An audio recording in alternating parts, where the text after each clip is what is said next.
Saudara-saudara yang terkasih, di depan kita saat ini ada sebuah pohon yang sudah berbuah.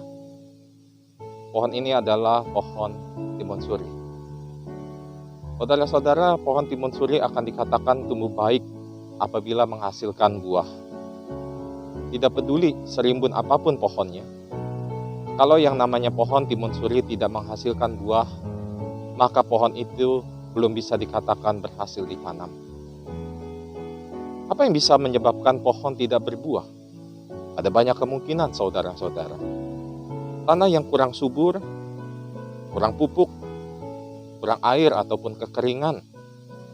Atau bisa jadi karena terlalu basah sehingga akarnya busuk. Kurang matahari.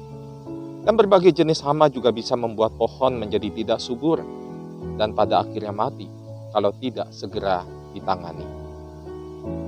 Saudara-saudara, pohon ini tugasnya adalah untuk menghasilkan buah, yaitu timun suri. Saudara, bagaimanakah dengan kita? Saat ini saya mengajak kita bersama-sama membuka Filipi 1 ayat 22. Filipi 1 ayat 22 mengatakan demikian. Tetapi jika aku harus hidup di dunia ini, itu berarti bagiku bekerja memberi buah. Jadi mana yang harus kupilih? Aku tidak tahu. Saudara, banyak sekali orang yang menjalani kehidupan ini dengan sekenanya. Mereka hanya berpikir untung rugi, tanpa mau berpikir apa maksud tujuan hidupnya di tengah-tengah dunia. Saudara, sama seperti sebuah pohon yang tidak bertumbuh dengan baik. Lama-lama pohon ini akan kering dan akhirnya menjadi layu serta mati. Demikian juga dengan kehidupan kita, saudara-saudara. Ketika kehidupan kita tanpa arah tujuan yang jelas, maka kehidupan kita pun lama-lama menjadi layu, kering, dan akhirnya akan binasa sia-sia. Menghasilkan buah bukan hanya penting bagi sebuah pohon. Alkitab dengan jelas mengatakan bahwa hidup kita pun perlu menghasilkan buah. Bahkan dengan jelas dikatakan bahwa itulah tujuan hidup kita di tengah-tengah dunia ini.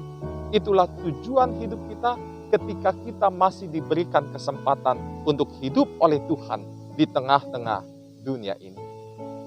Hal itu disampaikan dalam bacaan kita tadi oleh Paulus dalam Filipi 1 ayat 22. Tetapi jika aku harus hidup di dunia ini, itu berarti bagiku bekerja memberi buah. Saudara, Paulus mengingatkan kita semua bahwa hidup kita harus penuh dengan buah. Lalu seperti apa berbuah itu, saudara-saudara? Berbuah berbicara tentang hidup yang bermakna. Berbuah berbicara tentang hidup yang bermanfaat, hidup yang berguna bukan hanya untuk diri kita sendiri saja, tetapi juga berguna bagi orang-orang yang ada di sekitar kita. Tuhan Yesus pun berulang kali memberikan penekanan akan hal ini. Kita bisa lihat, saudara-saudara, di dalam Injil Matius 12 ayat 33. Jikalau suatu pohon kamu katakan baik, maka baik pula buahnya. Jikalau suatu pohon kamu katakan tidak baik, maka tidak baik pula buahnya. Sebab dari buahnya pohon itu dikenal. Ya, saudara-saudara, dari buahnya lah sebuah pohon akan dikenal. Hal ini diulang-ulang oleh Yesus beberapa kali di dalam berbagai kesempatan. Saudara-saudara yang dikasihi dan mengasihi Tuhan Yesus Kristus, adalah penting bagi kita untuk menyadari apa tujuan hidup kita. Mengapa Tuhan menempatkan kita di tengah-tengah dunia ini.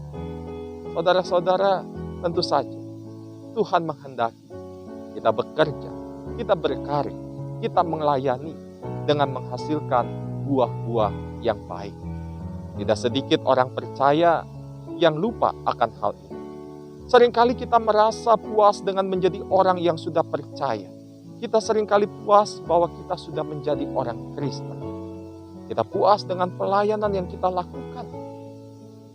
Tapi ingat, saudara-saudara, dari semuanya itu, buah apa yang sudah kita hasilkan di dalam kehidupan ini.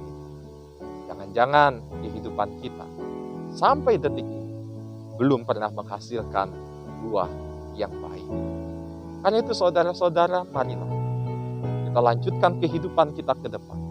Kita terus arahkan hati kita arahkan hidup kita hanya kepada kehendak Tuhan.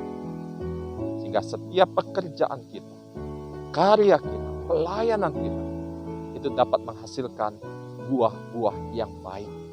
Dan buah ini bukan hanya kita nikmati untuk diri kita sendiri, tetapi buah yang baik ini juga bisa dinikmati oleh orang-orang yang ada di sekitar kita. Selamat menghasilkan buah yang baik. Tuhan memberkati saudara-saudara. Amin.